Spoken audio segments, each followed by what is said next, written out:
Hey guys, it's Doc here. Just wanted to try to get to this video. I'm sorry that it took me so long to get to it tonight, but let's go ahead and get into it for what I picked up at the shop today. Alright, we're going to start off with the two distillery books that came in from last week that I haven't really taken the time to read just yet. We have Spectrograph, Issue 2 by James Tynion, Christian Ward, and Aditya Bidikar. So I'm looking forward to digging into this, and I'll talk more about this in my series that discusses the oversized and trade paperback and magazine-sized books called Bigger Than Life. The second book that I'll talk about is the third and final issue of Blasphemous, also from DSTLRY, talking about the story of Clelia and where her powers come from, and whether she's good, whether she's bad, who she's following, and everything else. It gets wrapped up here. So I've got to read that one as well, and then talk about it as we move on in that series, Bigger Than Life. Okay? I did read World Tree. This is issue 11. And World Tree is also by James Tynion. The art is by Fernando Blanco, and Jordi Belair does the colors. So, this book got back on track with issue 10, and now we've gone from destroying the undernet and the internet to now we're talking about trying to reboot the internet and bring it back online so that the internet can thrive and strive and survive again and build upon itself and finish taking over the world. There are a few people, just like the lady on this cover here, that is Agent Silk, and she's working with a group of characters that were friends of Gabriel Winter, who was the mastermind that originally put the internet on ice. So are they going to uncover how to keep the internet dead, or are the weird spook people that are working against them find the internet first and wake it back up so that the internet can grow? It's not revealed in this issue. Most of Tynion's stuff is a slow burn, so I'm not really surprised that this was a slow burn as well, but the art in it, as usual, is very... Let's see, what can I show you?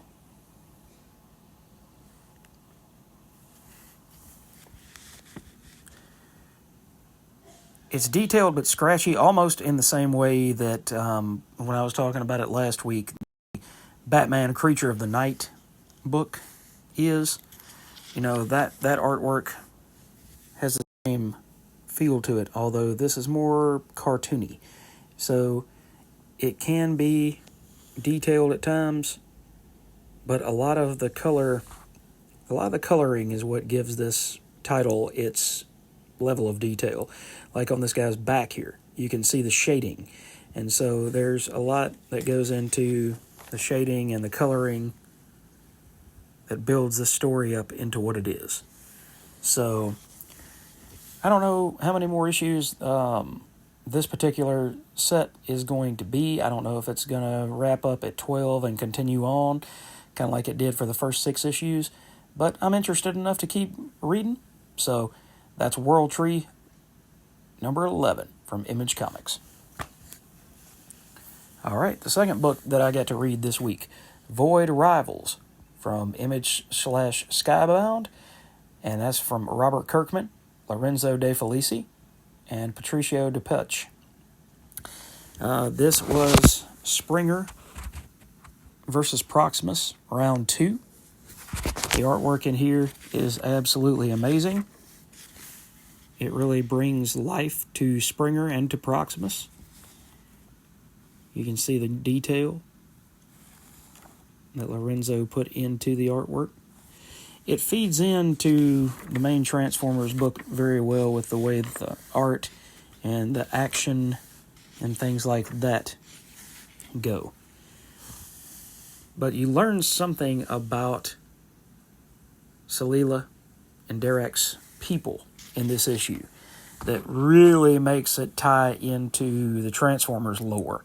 And that brings it to a whole new level.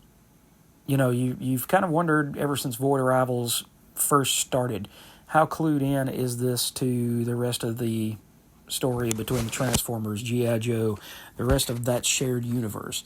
And this issue answers a lot of those questions. And Springer, seeing that these two that were on the run are friendly, he gives them the answers that they didn't even know that they sought. So, without giving away too much, these jewel-looking sections on their heads ties into a piece of Cybertronian history that really gives you much more reason to feel for these characters, even more than you do because all of the things that you've seen. So, and it ends on a little bit of a cliffhanger. So, Void Arrivals just keeps getting better and better with each issue. It continues to tie in more and more with the rest of the Energon universe, so I can't wait until issue 11 hits. All right, we have the return of Something is Killing the Children, also by James Tynion IV, with art by Werther Dell'Edera, and looks like coloring by Mikel Muerto. This continues the stories, like backstories of Erica Slaughter, and it talks about her in her younger years. The artwork is still very interesting, and it's got its own life to it. It's not anything that you would see anywhere else, really. I mean, you see the level of detail in the wood, but then the kids' facial features and things like that are not very detailed. But at the same time, when you get to a different section of that, you know, you can tell based on the storytelling of the artwork who is who, what is what, and that's not always easy to do. A lot of artists can give you a lot of detail. They can dig into their repertoire of, you know, things that they're really good at drawing. Some people are really good. I remember John Buscema saying that he would rather draw things like Conan rather than draw Spider-Man, simply because he didn't like drawing cars. He didn't like drawing that modern technology. He would prefer to go and draw, Conan out in the wilderness, facing all of his various demons and things of that nature, because it made more sense to him than to go out there and draw Central Park and trees and things like that. So art remains very solid.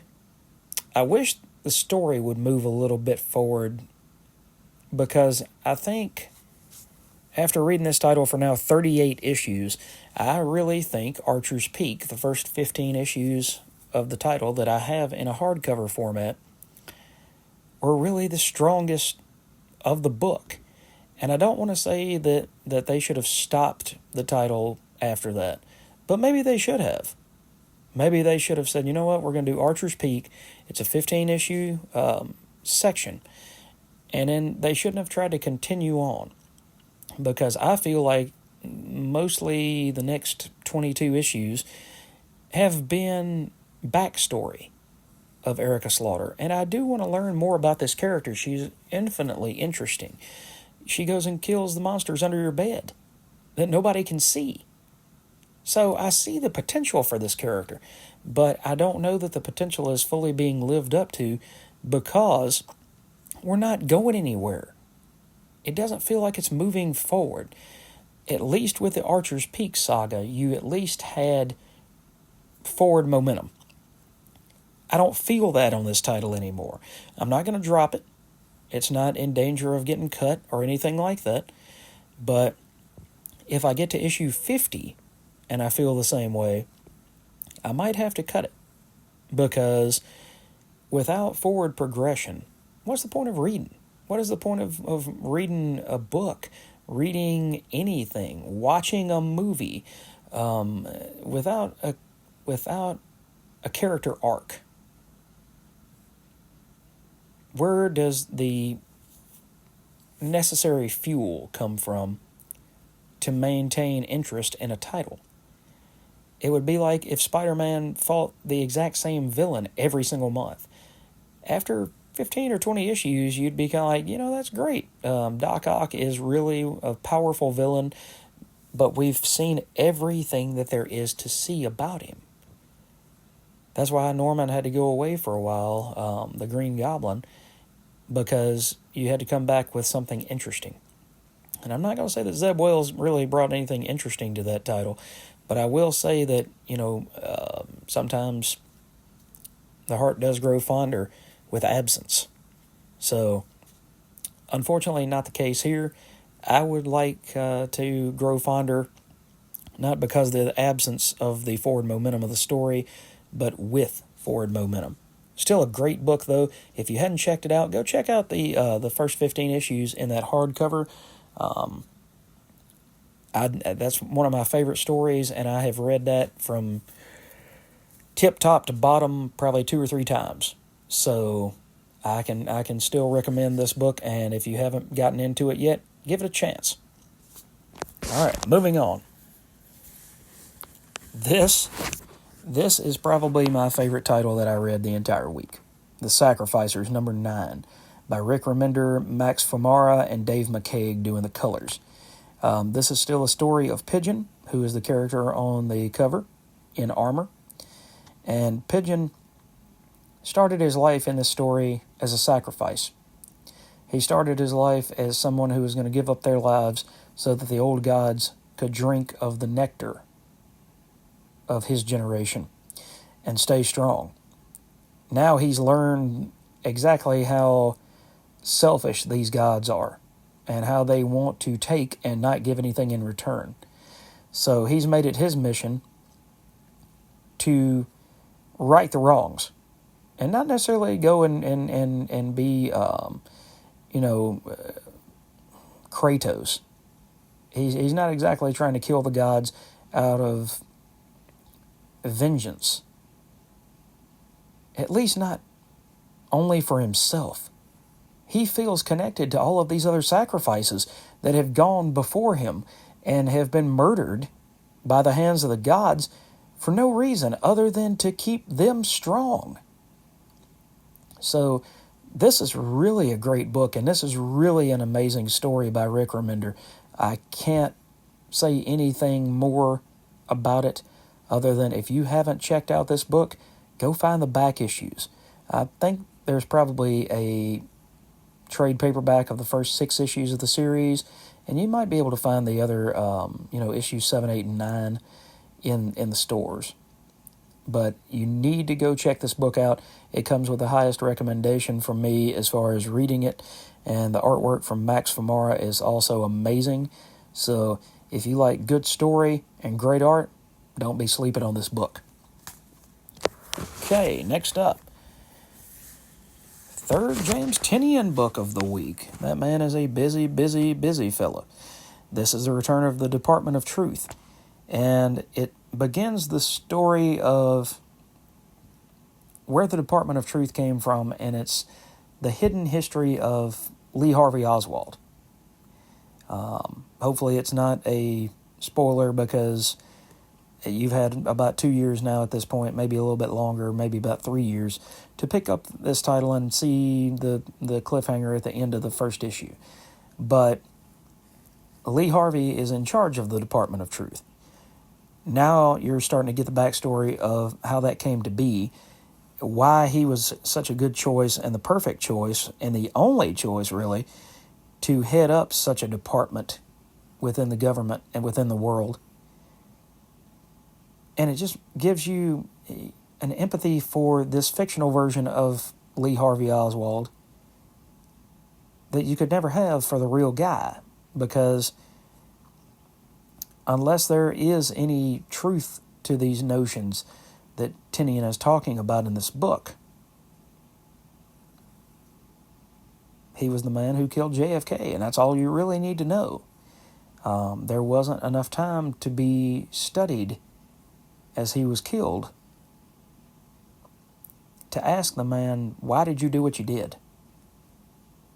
But this book is very nuanced. Martin Simmons gives great artwork. These covers always pop, and it's nice to have this title back. So I can't wait for the next issue to continue this rebirth and history of Lee Harvey Oswald and the birth of the Department of Truth. Next up, and the next to last book that I got this week, is issue 3 of the Universal Monsters, also from Image and Skybound. Creature from the Black Lagoon Lives, by Dan Waters, Ram V, Matthew Roberts, and Trish Mulvihill. This continues the story of Kate, who has been tracking down Collier, who's a killer, who almost killed her prior to the first issue. And she is on the hunt for Collier. And she's enlisted some people to help her find him.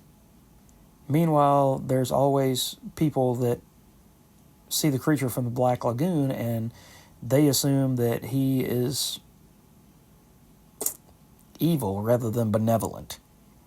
They assume that he's the one that's killing people in the jungle in this Black Lagoon, and that the drowning victims are his victims. And what appears to be the truth is so much further than what people's accusations are.